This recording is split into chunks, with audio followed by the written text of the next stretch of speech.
Bonjour à tous et à toutes, ici Marwan et bienvenue sur la suite de la quête sur les moteurs de jeu. Alors aujourd'hui, on va venir s'intéresser à deux nouvelles notions qui sont tous les deux des étapes de la pipeline de rendu d'OpenGL. Donc on va voir ici dans cette vidéo le face culling et le stencil test, ou l'utilisation des stencil buffers. Alors commençons par voir ce qu'est le face culling ou l'élimination de face. Alors donc, l'élimination de face se situe juste après le Geometry Shader, dans l'étape de vertex post-processing et juste avant la rasterisation. Donc, un petit exemple d'une scène 3D avec un 5 quads que j'ai placé de manière à ce que ça ressemble à un cube, mais que la face du haut est enlevée. Et on voit bien ici que les faces donc avant ici et les faces arrière sont tous les deux affichés. Si maintenant on décide de désactiver les faces arrière, eh bien ça va permettre de pouvoir économiser en temps de calcul au niveau des faces affichées sur l'écran. Alors dans une configuration ici ça pourrait être pratique d'afficher les deux faces, mais dans un cube par exemple, eh bien on préfère éviter d'afficher les faces qui ne seront de toute façon jamais vues, et on préfère les enlever, donc ça va permettre de pouvoir économiser des calculs. Alors donc j'ai aussi un autre exemple avec le front face culling, donc là au lieu de désactiver les faces arrière, et bien là on désactive les faces avant, et on peut également désactiver toutes les faces. Bon, je ne sais pas à quoi ça pourrait servir, mais globalement c'est permis dans OpenGL. Alors donc comment OpenGL s'assure qu'on a affaire à une face avant ou à une face arrière? Alors, donc, comme je vous ai dit, donc là, le fast culling se situe dans le vertex post-processing après le clipping. Donc, le clipping ici, c'est la division perspective et ouais, la division perspective par W. Donc, on a en espace N d'ici, donc dans le fast culling, et hop, ça veut dire que les éléments ont été projetés sur l'écran. Alors, donc, la front face est considérée comme, enfin une face avant est considérée comme une face avant si le produit vectoriel entre les vecteurs U et W, donc la valeur Z, est supérieur à 0. Donc ça c'était pour la front face, et pour la back face, bah, il faut tout simplement dire que c'est négatif. Si c'est négatif, c'est que c'est en back face. Et donc, si j'ai fait un petit récapitulatif du produit vectoriel juste en bas, et il faut que la valeur ici Z soit positive. Alors ici on prend les trois vertices, donc V0, V1, V2 en N d'ici, et on vérifie en fait ce produit vectoriel. Et ici c'est pareil, sauf que bah, du coup comme on voit la face arrière, les vertex ne sont pas agencés de la même façon qu'ici, ils sont inversés. Et c'est pour ça qu'en fait la backface ici est négative. Enfin le produit vectoriel ici est négatif. On peut également voir ça comme l'enroulement des vertex. Donc ici en front face, on est en counterclockwise, donc en anti-horaire, donc sens trigonométrique. Donc on voit ici que le sens est dans ce sens-là, donc c'est positif. Et en backface, on voit que le sens est en horaire et donc en anti-trigonométrique, et on voit bien que c'est inversé par rapport à ici. Donc c'est comme ça aussi qu'on peut voir les différentes façons de voir les backface et les frontface, donc face avant et face arrière. Alors, donc c'est assez, quand on souhaite modéliser par exemple un cube, il faut s'assurer que quand on modélise les cubes ici, que les vertex sont bien enroulés de la bonne façon, et c'est assez important à bien, renseigner les bons vertex. Donc ça c'était pour le face culling, front face, back face. Et maintenant niveau OpenGL, comment ça va se passer? Donc comme d'habitude, on va venir activer ou désactiver avec gel enable ou gel disable le cullface, donc avec l'enum gel cullface. Si on souhaite maintenant spécifier quelle face on souhaite éliminer, eh bien on peut le faire avec gel cull face, et on peut soit passer gel back, gel front and back. Donc c'est bien les 4 paramètres que j'ai mis ici, back face culling, front face culling et front and back face culling. Et on peut également spécifier quelle face est avant et quelle face est arrière, notamment en spécifiant si c'est counterclockwise ou counterwise, donc horaire ou anti-horaire. Et on le fait avec gel front face, et on spécifie gel CW et gel CCW. Donc les valeurs par défaut, c'est par défaut la front face c'est en counterclockwise, donc en anti-horaire. La valeur par défaut pour les faces ignorées, on est en back, donc gel back. Donc c'est de base, si vous activez le back face culling, ça va donner un résultat comme ceci. Enfin, en fonction de comment vous avez défini vos vertex. Donc ça va dépendre aussi. C'est un truc à prendre en compte. Et c'était pour le back face culling. Ensuite, maintenant, on a le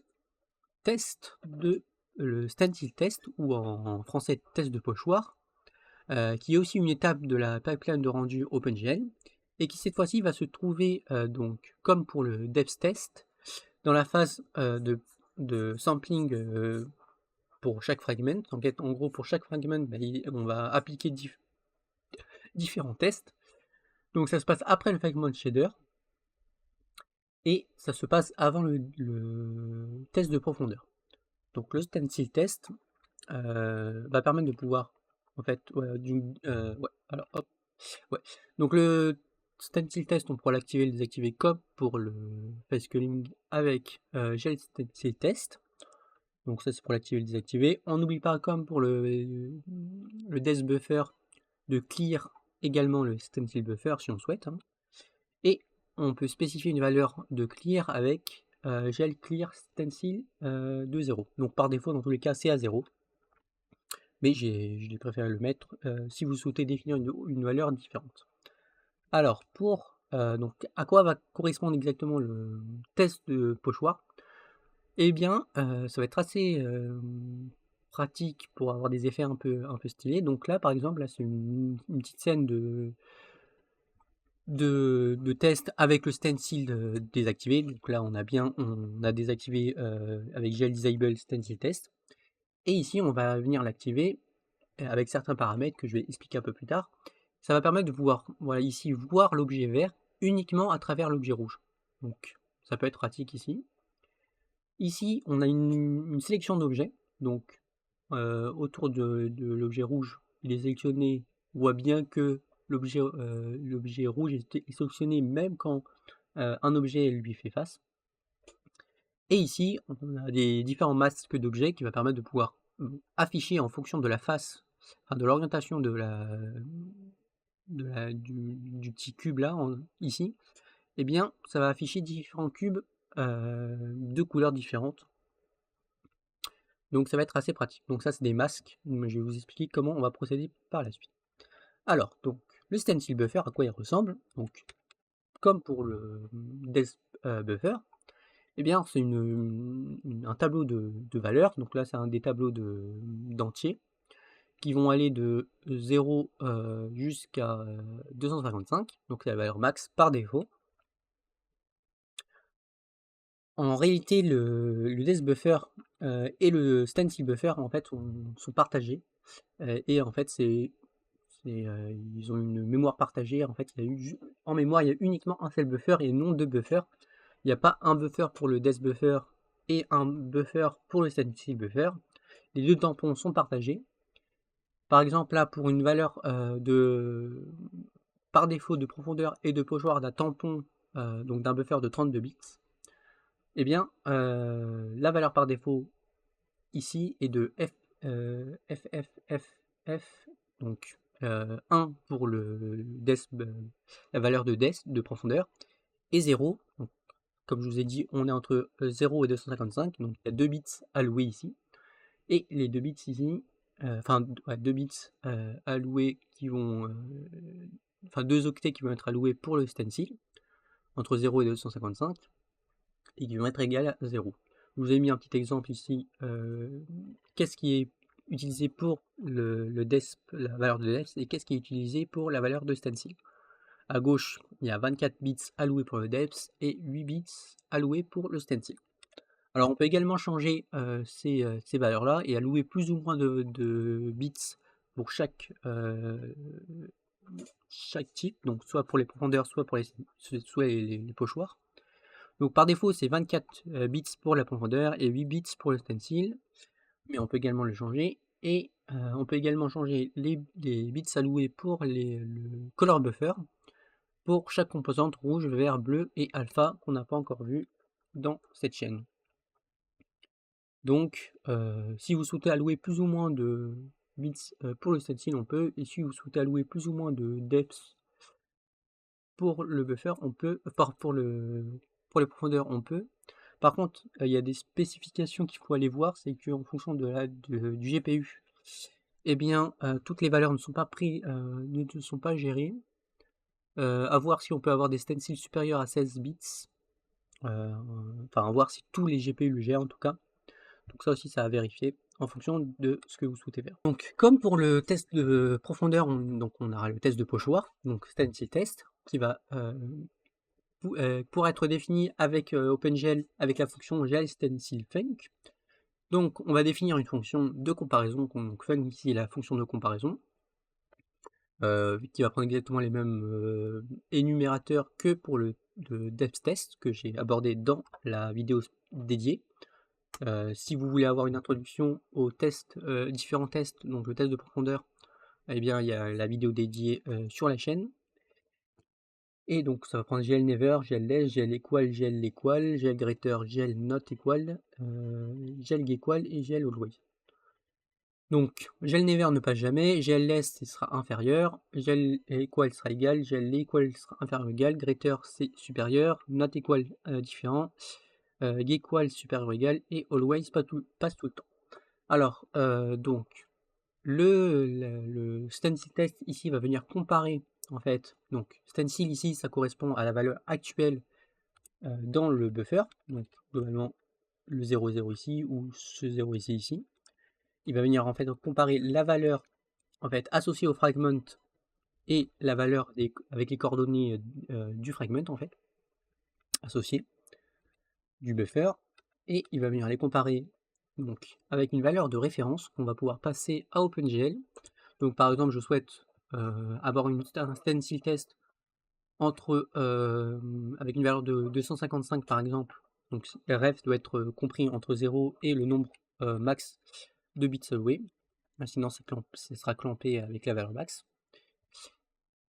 Et à 0, eh bien il va venir comparer ref avec la valeur de stencil. Là on peut également pouvoir ajouter un masque ici, qui va permettre de pouvoir comparer uniquement certains bits au lieu de comparer l'entièreté des bits. Donc, par exemple, si je souhaite comparer juste le deuxième bit, c'est également possible. Enfin, plutôt ici, le premier par exemple, si je souhaite comparer uniquement le premier, bah, c'est également possible avec le masque. Donc, ça peut être à voir dans l'utilité de ce masque. Mais globalement, OpenGL est assez permissive et il y a sûrement des cas d'utilisation de ce masque. Alors ça, c'était pour le stencil test.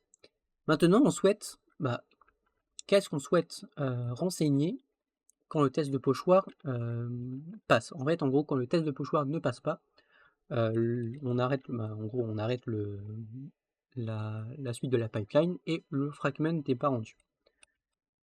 Et hop, donc je reviens ici. Donc qu'est-ce qui se passe quand le test de pochoir réussit ou ne réussit pas? Alors en gros, OpenGL a défini plusieurs étapes qui va permettre de pouvoir en fait activer l'écriture de la valeur de pochoir. Donc dès que par exemple le stencil test sera passé, eh bien on va pouvoir écrire une valeur dans le buffer, dans le stencil buffer. Et donc on aura trois cas. La situation où le test de pochoir a échoué, donc là on a GL-enum sfail, GL-enum dp-fail, GL-enum dp-pass, donc la fonction c'est GL-stencil-op opération. Donc pour sfail, c'est si la situation où le test de pochoir a échoué. donc le test ici n'est pas passé. Une situation où le test de pochoir a réussi, donc on a bien réussi le test ici, mais le test de profondeur a échoué, donc je vous rappelle le test de profondeur qui se trouve juste après. Donc là ici on n'a pas réussi le test de profondeur. Et une autre situation où on a réussi le test de pochoir et on a réussi le test de profondeur. Ou bien que le test de profondeur soit désactivé, ou bien qu'il n'ait pas de depth buffer. Donc c'est également possible de ne pas avoir de depth buffer et d'avoir uniquement un stencil buffer. Donc, qu'est-ce qu'on peut prendre comme paramètres à chaque fois ici? Donc, les énumérateurs vont être les suivants. Donc, GelKeep, donc ça va garder la valeur de pochoir actuelle, en fonction de la situation, bien sûr. Hein. On peut le mettre à chaque fois, on peut mettre GelKeep ici, GelKeep ici, GelKeep ici, qui est la valeur par défaut dans OpenGL. Et ensuite, donc ça va rien faire. En fait, si je mets, si j'appelle pas cette fonction, on va considérer qu'on ne change pas la valeur de stencil. Si la valeur, donc si je mets gel0, eh bien on va, une fois qu'on a réussi, on sera dans une de ces étapes. Donc c'est une étape à la fois, on ne peut pas avoir toutes ces étapes possibles. Hein. Il y a uniquement une étape qui se fait à chaque fois dans la pipeline de rendu, en fonction de la situation. Donc gel0, ça va mettre la valeur de pochoir actuelle 0. Gel replace, c'est ce qui peut être utile, c'est que ça va remplacer la valeur de pochoir actuelle avec la valeur de référence qu'on aura passé avec gel stencil funk, ici ref. Hop. Gel ink, ça va juste augmenter la valeur de 1, et donc la valeur actuelle de 1, et ça va limiter la valeur finale. Donc si j'arrive par exemple à 255 et que j'incrémente de 1, eh bien ça va rester à 255.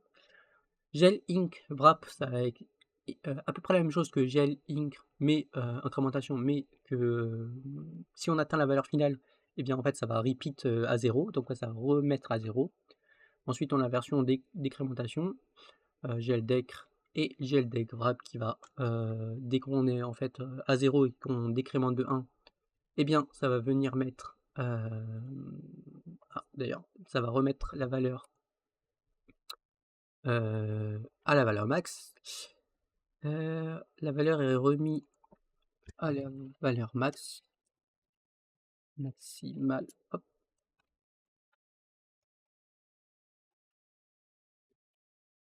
Maximale.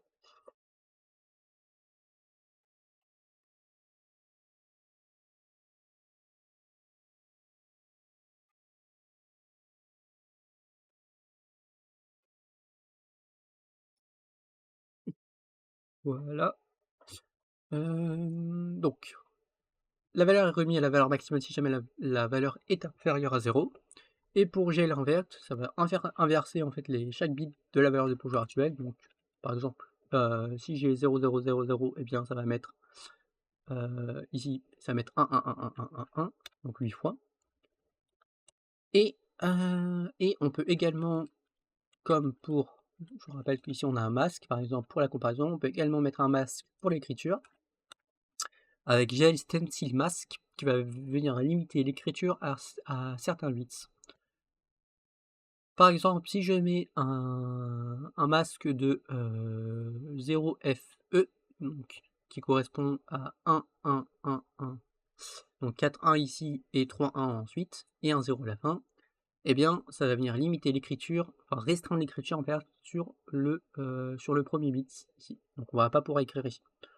Donc c'est là par exemple j'ai mis un petit exemple si on était en gel replace et comment la valeur est écrite. Et voilà, donc ça c'était pour les opérations gel stencil opération. Et on peut également, je vous rappelle que donc si par exemple, hop, on va revenir ici. Je vous rappelle qu'on a deux faces à chaque fois, la front face ici et la back face possible. En fonction de la situation, si on les active ou pas, eh bien on va pouvoir également déterminer le test de pochoir en fonction de la face, et on aura des fonctions dédiées. Donc là par exemple, là quand on utilisait les fonctions que je vous ai expliquées à l'instant, gl stencil hop, gl stencil mask et gl stencil funk, et bien en fait c'était appliqué pour les deux faces en même temps. Donc peu importe la face qui était affichée, ça allait prendre les états qu'on aura renseignés ici. On peut spécifier une face pour chaque fonction ici, avec les fonctions alternatives GLStencil mask separate, GLStencil func separate et GLStencil op separate avec l'énumérateur ici, avec la face en question. Donc la face est GLFront, GLBack, GLFront and back. Donc si on prend le GLFront and back, et bien en fait c'est comme si on utilisait les fonctions ici, c'est exactement similaire. Ça va appliquer pour les deux faces, comme ici ça applique pour les deux faces. Hop. Et à peu près bon concernant les différentes fonctions que OpenShell utilise et rend applicable. Donc on va juste revoir maintenant comment implémenter ces trois scènes dans notre moteur de jeu avec des paramètres particuliers qu'on aura renseignés pour chaque fonction ici en fonction de la situation. Donc, comment on a implémenté ça dans notre moteur? Alors, globalement, donc si je vais dans le moteur, hop, ici, ouais, voilà. Donc, on va aller, donc je vous rappelle que tous ces tests-là se font, en fait, sont utiles dès qu'on souhaite, en fait, dessiner un objet à l'écran, notamment avec GLDrawElement. En fait, en gros, dès qu'on va on va appeler GLDrawElement, il va prendre en compte tous les états qu'on aura renseignés ici, enfin les changements d'état. Si par exemple on a activé le stencil test, eh bien quand on va dessiner l'objet, il va considérer que le stencil test est activé. Donc, alors dans MeshRenderer, .h, donc j'ai mis plusieurs spécifications. Donc on a des spécifications, donc est-ce que j'autorise l'écriture de profondeur, donc def pass enable. Est-ce que j'active le test de profondeur, un petit booléen. Quelle fonction je souhaite avoir comme type de comparaison pour mon test de profondeur, donc ça on l'a déjà vu dans la dernière vidéo. Et maintenant ce qui nous intéresse c'est le stencil specification. Donc en fait j'ai juste repris tous les paramètres possibles. Donc est-ce qu'on active non, pas ça, ça. Juste ici. Donc est-ce qu'on l'active? Est-ce qu'on l'active ou le désactive pour à chaque fois qu'on va rendre un objet? Donc est-ce que le test est activé? Stencil backmask. Alors moi j'ai renseigné en fait. Donc moi j'utilise pas les fonctions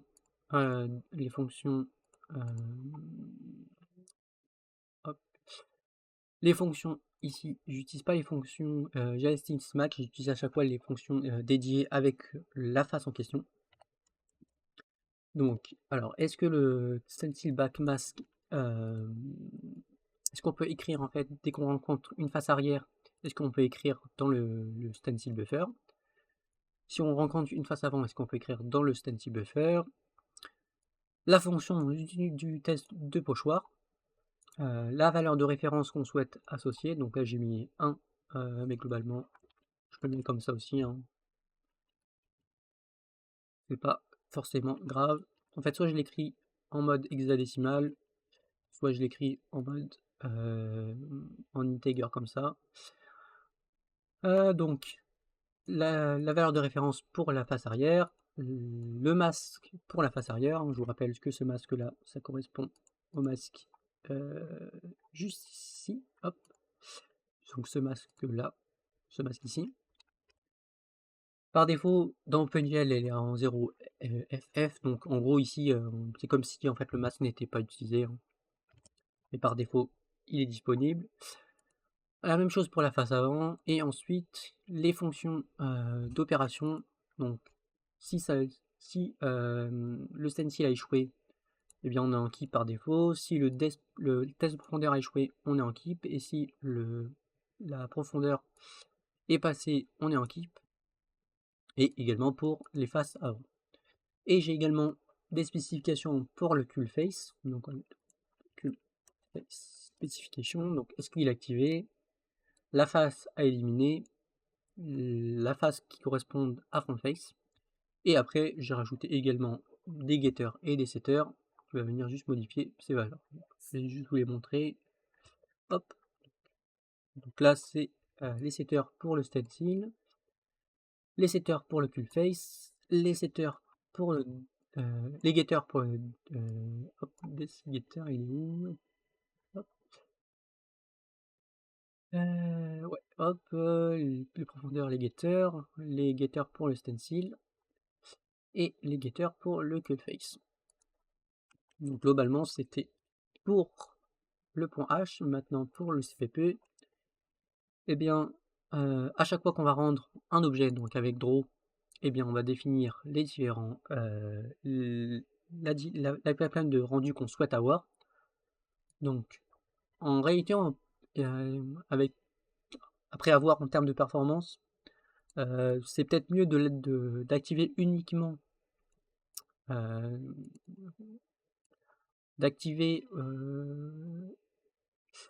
ouais, à voir s'il faut le faire en boucle ou pas.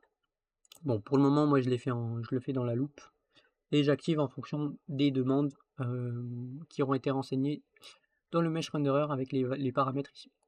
Donc, hop, si je reviens ici, le face, ben, je vais activer ou non. Je vais définir la face à éliminer et la front face. Le stencil situation, je désactive ou active en fonction de si c'est activé. Je définis pour les fonctions, donc le masque, j'active ou non, enfin je définis la valeur d'écriture, le masque d'écriture pour la face arrière et pour la face avant. J'appelle la fonction GLStencilFunc pour la face avant et pour la face arrière, enfin la face arrière et la face avant avec les paramètres en question. Et j'appelle également GLStencilHopSeparate avec la face avant et la face arrière. Et après pour la déspécification, c'est pareil, je définis les fonctions associées. Donc j'active ou non, le masque, est-ce que j'active ou non l'écriture de profondeur. Et je renseigne la fonction de comparaison. Donc ça, c'était à chaque fois pour... donc, vous voyez qu'il y a il y a beaucoup de fonctions qui sont appelées en fonction de la face avant ou arrière. Mais ça va être très permissif au niveau du moteur. Et ça va permettre de pouvoir faire, comme je vous ai dit, hop, juste avant, hop, ici, les différentes situations. Bon. On va commencer par, donc dans World, donc j'ai défini une petite scène, hop, et là il y aura des petites particularités aussi à comprendre. Donc, j'ai défini une toute nouvelle fonction, donc on va pas la voir maintenant, juste après. Donc gel, hop, donc j'ai défini 4 fonctions, enfin 4 exemples, donc un test simple de stencil, outline intensity test, ça sera celui-ci, hop, ça sera la sélection d'objets avec bordure. Cube stencil mask, ça va être le masque d'objet. Et Sound Testing Style, c'est juste le premier avec l'objet vert qui est affiché par-dessus l'objet rouge. Et ensuite, ça c'est un exemple de Cullface. En fait, c'est juste, ça me permet d'afficher, hop, c'est ce petit cube ici. Alors, donc, je vais dans l'exemple 1. Et ça, normalement, il n'y a pas de problème. Vous l'avez déjà vu dans les dernières vidéos, si vous avez suivi la série. Donc, ici, on crée juste un cube, en fait, simple. Et on active le test de profondeur et on désactive le stencil test. Bon, globalement, je l'appelle ici, mais globalement, par défaut, il est déjà désactivé. Mais juste pour les soucis de vous montrer un peu l'explication dans la vidéo, j'ai préféré le mettre. Et ça, on va voir un peu plus tard. Hop, alors. Donc, si je le lance, donc là, on est en exemple 1, 0. On a, donc, hop, je vais vous voir si vous voyez après. Hop, c'est bon. Hop. Donc là, on a un exemple, hop, d'un cube, enfin d'une scène classique sans test de pochoir, donc stencil test. Et globalement, il n'y a rien qui se passe. On a juste deux cubes que j'ai étirés, un vert et un rouge, qui sont affichés correctement. Et maintenant, le cas qui nous intéresse, donc le premier cas de test de pochoir plutôt, et bien hop, ici, on aura un objet rouge et un objet vert.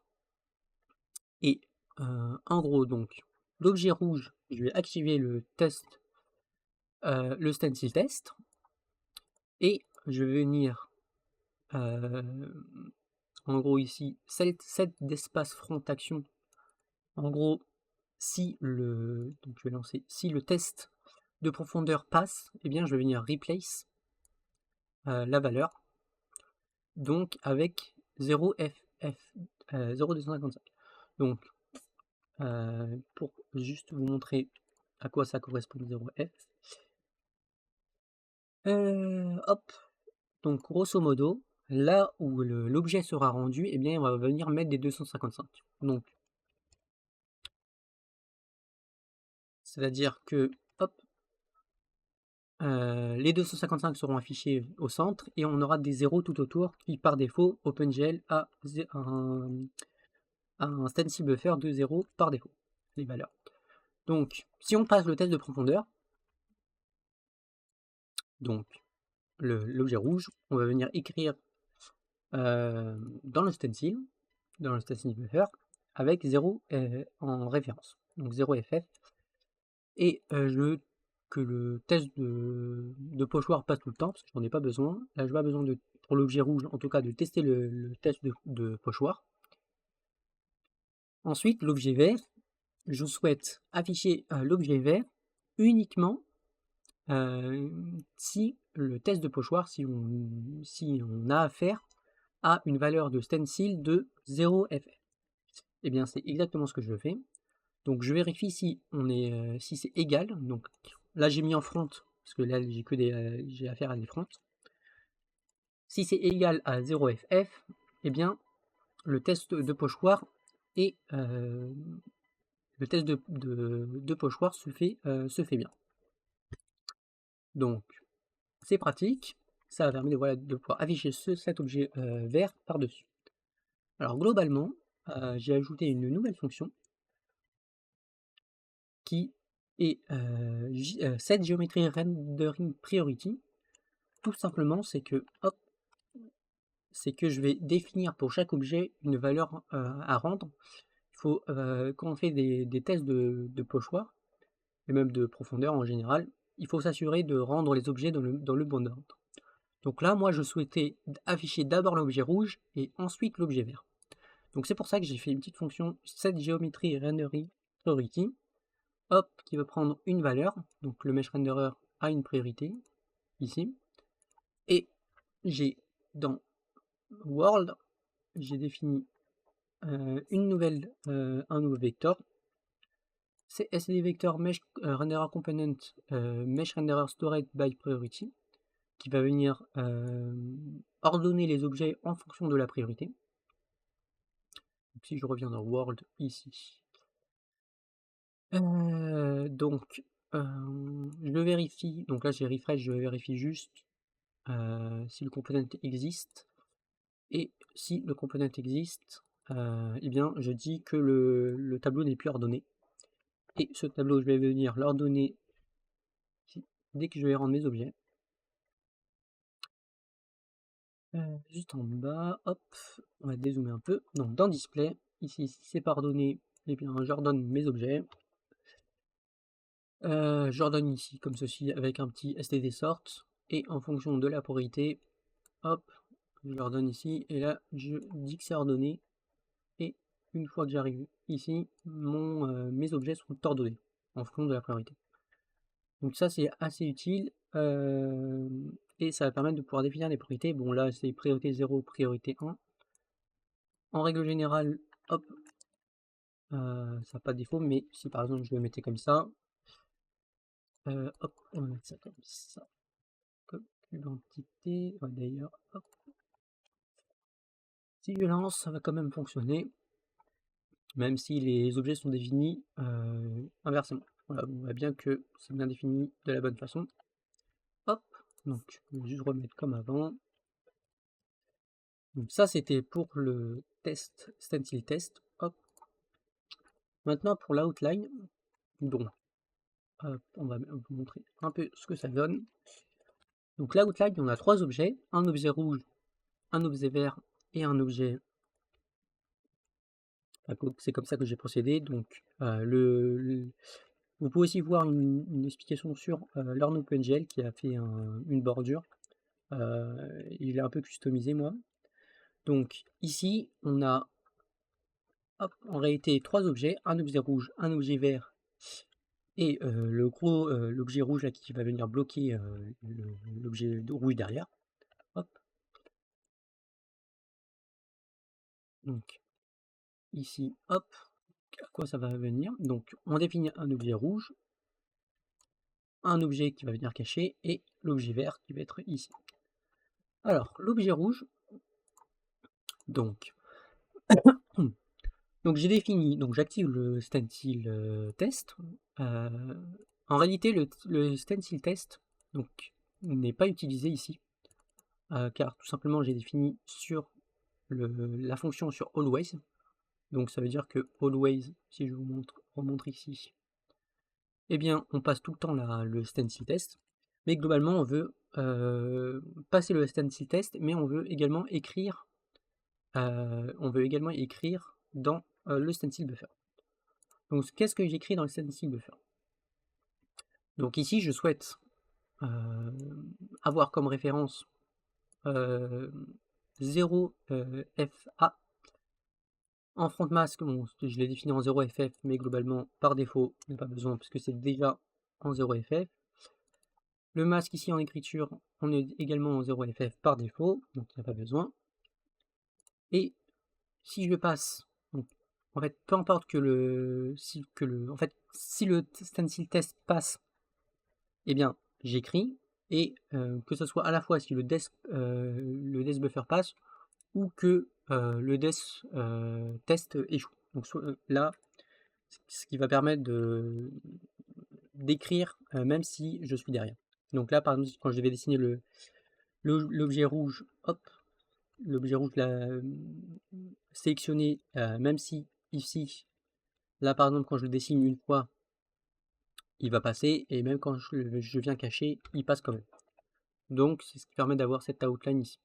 Alors, donc, ça c'était pour l'objet rouge, donc j'ai écrit une valeur, là j'ai mis 0FA par exemple. J'ai défini la priorité à 0. L'objet cache, eh bien, on va juste dessiner un cube classique, mais je vais désactiver le stencil. Et l'objet vert, globalement, c'est un objet qu'on a mis à l'échelle de 1, ici. Et comment on va afficher cet objet? Eh bien, en fait, on va afficher l'objet uniquement si la valeur de stencil est différente de 0FA. Et si c'est différent de, ça on va le désactiver, si c'est différent de 0FA, globalement ça n'a pas besoin. Là j'ai mis un masque de 000 pour désactiver l'écriture ici de l'objet vert, mais globalement, dans tous les cas, ce ne sera pas écrit puisqu'on est en keep et que je l'utilise pas. Donc, si je vous remontre, hop, ici, donc, quand on va venir afficher l'objet vert, eh bien on va le faire uniquement quand le stencil n'est pas égal, est différent de 0 FA. 250 du coup. Ouais, c'est 250. Donc si c'est différent de 250, eh bien on affiche l'objet vert, et sinon bah on l'affiche pas. Globalement, c'est ce qui permet de faire cette outline et de pouvoir avoir une sélection d'objets ici. Donc j'ai mis la priorité à 2. Bon, j'ai mis à 0 ici et à 0 ici. J'aurais pu mettre à 1, c'est exactement la même chose. Et enfin, pour le dernier test, de stencil. Hop, donc ici, on va faire la même chose avec des tests de profondeur, enfin de pochoir plutôt. Donc là, j'ai défini en fait une armature, donc en rouge, avec deux faces affichées, la face verte et la face, les deux faces vertes en haut et en bas. Donc si je vous montre, hop, donc là il y a une face en haut et une face en bas. Hop, on va juste, hop, comme ceci. Et en fonction de comment on oriente, enfin comment je regarde en fait, vous voyez que, eh bien, l'objet change et on n'a plus le même objet. Ici on affiche un objet bleu, ici on affiche un objet rouge. Eh bien, comment on fait ceci? Eh bien, on va faire la même chose. Donc, alors, donc j'ai déjà, je commence par afficher les faces en haut et en bas. Ici, j'ai mis une priorité de -1. Hop, ici, donc le test, stencil test est désactivé et le stencil test est désactivé. J'ai désactivé le cull face aussi, ce qui permet de pouvoir afficher, que ce soit au-dessus ou en bas, la face. Donc ça, c'était pour les deux faces du haut et du bas. Et ensuite, on va définir ce qu'on appelle des masques. Donc globalement, les masques ici, il y a 6 masques non, il y a 4 masques ici à chaque fois. Et en fait, qui vont être affichés à chaque fois sur chaque côté du gros cube là. Le cube en rouge, j'affiche en fait des quads. Uniquement en front. Donc si je rentre dedans, plus rien se passe. Que là, les faces qui se trouvent ici ne sont pas affichées. Donc les faces qui se trouvent ici, ici, ici et ici ne sont pas affichées. Et c'est pour ça qu'on ne voit plus rien à l'intérieur. Donc, hop, qu'est-ce que j'ai fait? Donc globalement, donc j'ai défini le stencil test, la fonction de stencil test à never. Donc c'est ce qui va permettre de ne jamais voir les faces en fait. Ici, on ne voit rien du tout. Car je n'ai pas besoin d'afficher en fait réellement la face. Moi, je cherche uniquement à écrire dans le stencil buffer. Donc si le stencil fail, ce qui va se passer forcément puisque j'ai mis en never, eh bien je viens écrire en écriture, donc j'ai replace ici. Donc ça va venir remplacer la valeur du stencil buffer actuel avec la valeur de référence. Et j'ai mis 0 FD. Je ne veux pas écrire dans le stencil back. Donc j'ai mis à 0. Donc là c'était pour les valeurs front. Si je suis en back, eh bien je ne veux pas écrire. Donc je désactive l'écriture. Et donc ce qui nous intéressait en front ici, donc j'écris en 0 FD. Et là j'ai mis la géométrie en -1, globalement pour le moment. Je fais exactement la même chose pour les autres faces, donc là c'est left mask, right mask, back mask et front mask, donc j'écris. Et ensuite, maintenant, je souhaite afficher mes autres objets, donc là les objets bleus, si je vais là-bas, les objets bleu foncé, blanc et rouge.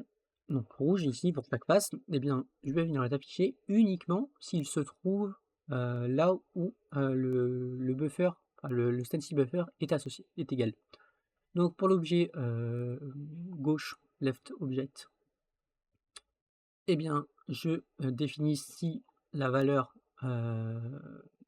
donc si c'est égal, le depth test je le passe tout le temps, ici. Hop, donc si la valeur, d'ailleurs, je suis pas obligé de faire ça depth test, hop, ici, globalement, je pourrais également mettre en place.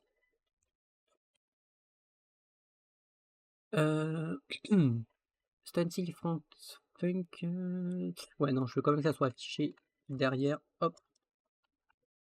Ouais, donc d'ailleurs, je suis pas forcément obligé, hop, parce que l'objet n'a pas été rendu juste avant.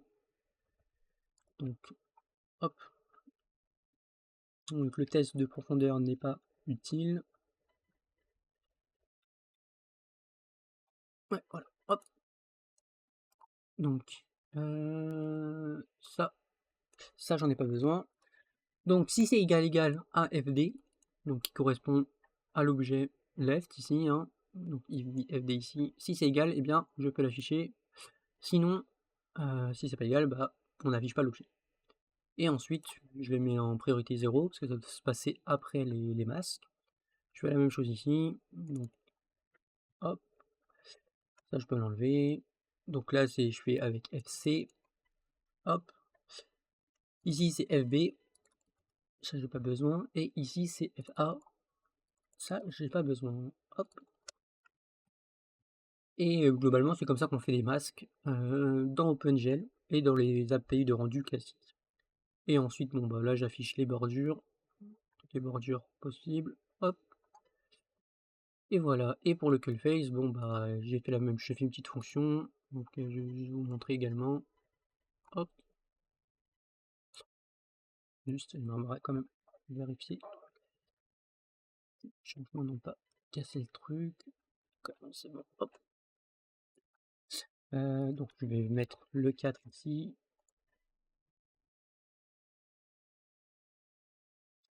Et là j'affiche juste uniquement les faces avant, enfin les faces arrière plutôt, parce que les faces avant sont éliminées. Et là on voit bien que, si je vais en bas par exemple, hop, toutes les faces ici sont bien éliminées. Hop, donc c'était un petit exemple. Hop, assez basique, pas vraiment trop d'explications, hein, juste ici j'active ou non, et je définis la cullface ou non, que je renseigne à chaque fois ici. Donc je spécifie, j'active ou non le cullface et je spécifie la face à ignorer. Je pense qu'on est à peu près bon. Ouais, je n'ai pas d'autres explications.